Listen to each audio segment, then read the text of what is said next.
নমস্কার বন্ধুরা, রূপালী মিনি ব্লগে আপনাদের সবাইকে স্বাগত জানাই। আশা করি সবাই ভালো আছেন।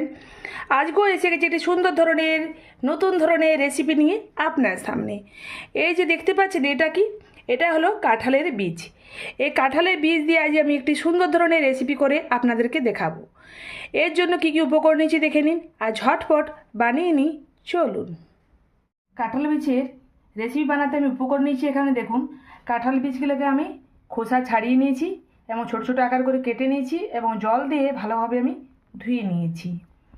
এখানে নিয়েছি বেসন 100 গ্রাম, এখানে নিয়েছি সরষের তেল, জল, জিরে গুঁড়ো, কাশ্মীরি লঙ্কা গুঁড়ো, কালো জিরে,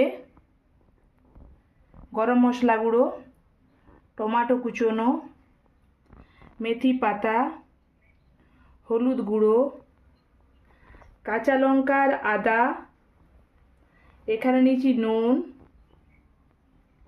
এখানে নিয়েছি পেঁয়াজ রসুন আদা একসাথে, আর তার সাথে কাঁচা লঙ্কা আমি বেটে নিয়েছি।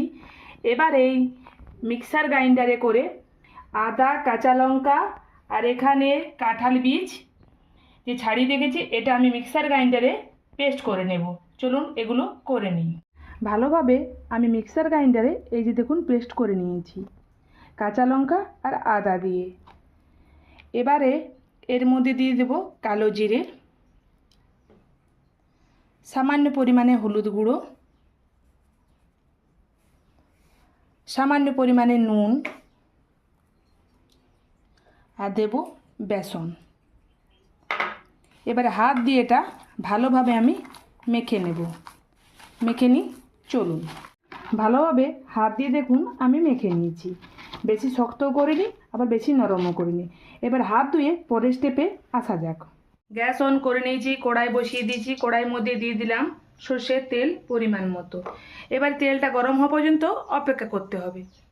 কড়াইয়ে তেল গরম হয়ে গেছে, এবার একে একে আমি ভেজে নেওয়ার পালা। প্রথমে আমি এটা গোল করে নিলাম মাখাটা, তারপর হাত দিয়ে আমি একটু এইভাবে করে এটা ছেড়ে দিলাম।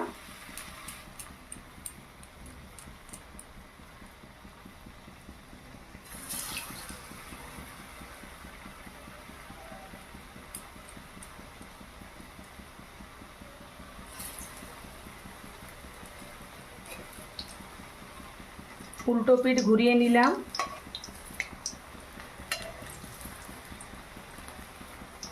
এই রেসিপি একদিন অন্তত বাড়িতে বানাবেন, খেতে দুর্দান্ত হয়। কি সুন্দর দেখুন ফুলে উঠছে।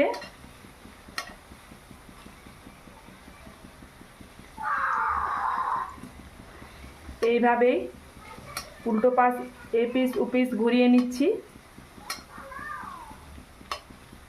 আপনারা চাইলে সাদা তেলও ভাজতে পারেন বা সাদা তেলেও রান্না করতে পারেন। আমি এখানে সর্ষের তেলেই ব্যবহার করছি, সাদা তেল ব্যবহার করছি না।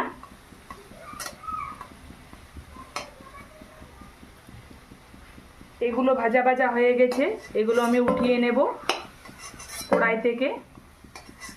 এইভাবে বাকিগুলো আমি ভেজে নেব একই পদ্ধতিতে। একে একে সব কাঁঠাল বীজের ডাবি আমি ভেজে নিয়েছি। এবারে ওই তেলের মধ্যে দিয়ে দেব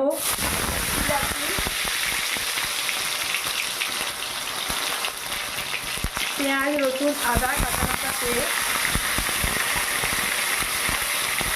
জিরে গুঁড়ো, হলুদের গুঁড়ো, কাশ্মীরি লঙ্কা গুঁড়ো কালারের জন্য, গরম মশলার গুঁড়ো, সামান্য পরিমাণে নুন। এবারে ভালোভাবে এই মশলাটাকে আমি কষিয়ে নেব। কিছুক্ষণ ধরে কষিয়ে নিই, চলুন। কিছুক্ষণ ধরে কষিয়ে নেওয়ার পর এবারে দেব পরিমাণ মতো জল। আমি এখানে 1 গ্লাস জল দিলাম, আপনার চাইলে বেশি জলও দিতে পারেন। একটু ফুটে ওঠা পর্যন্ত অপেক্ষা করব।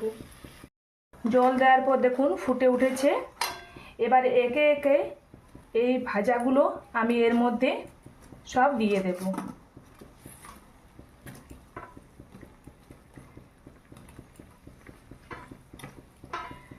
এখন তো হাতের নাগালে আপনারা সবাই কাঁঠাল বীজ পেয়ে থাকবেন। তো কাঁঠাল বীজ যদি পেয়ে থাকেন অবশ্যই একদিন বানাবেন এই ধরনের রেসিপিটা। খেতে দুর্দান্ত হয় এবং খেলে বারবার খেতে মন চাইবে। এরপর দিলাম মেথি পাতা, আপনারা চাইলে ধনে পাতা থাকলে ধনে পাতা দিতে পারেন, আবার কেউ যদি বলেন যে এগুলো দেবো না তো নাও দিতে পারেন। আমি এগুলো দিয়ে দিলাম। এটা মোটামুটি আবারও 5 মিনিট ধরে এটা আমি ফুটিয়ে নেব। এই যে দেখুন পুরোপুরিভাবে রান্নাটা কমপ্লিট হয়ে গেছে আমার। এবারে গ্যাসটা বন্ধ করে কড়াই থেকে আমি উঠিয়ে নেব। গ্যাস বন্ধ করে নিলাম। কড়াই থেকে একে একে আমি উঠিয়ে নেব এইভাবেই। চলুন, তো বানিয়ে নিলাম কাঁঠাল বীজের এই সুন্দর ধরনের রেসিপিটা। দেখতেও মজাদার হয়েছে এবং খেতেও খুব মজাদার হয়েছে। আপনারা এই সিজনে একদিন বানিয়ে ফেলুন ঝটপট করে এই সুন্দর ধরনের এই কাঁঠাল বীজের রেসিপিটা। পুরো ভিডিওটা আমার শেষ পর্যন্ত দেখার জন্য আপনাদেরকে অসংখ্য ধন্যবাদ। সবাই এইভাবে সাথে থাকবেন, পাশে থাকবেন, আর সাথে সাবস্ক্রাইবটা করে দেবেন। এই ধরনের নতুন ধরনের ভিডিও নিয়ে আবারও দেখা হচ্ছে আপনার সাথে। ততক্ষণের জন্য আসছি বন্ধুরা, সবাই ভালো থাকুন, সুস্থ থাকুন। নমস্কার।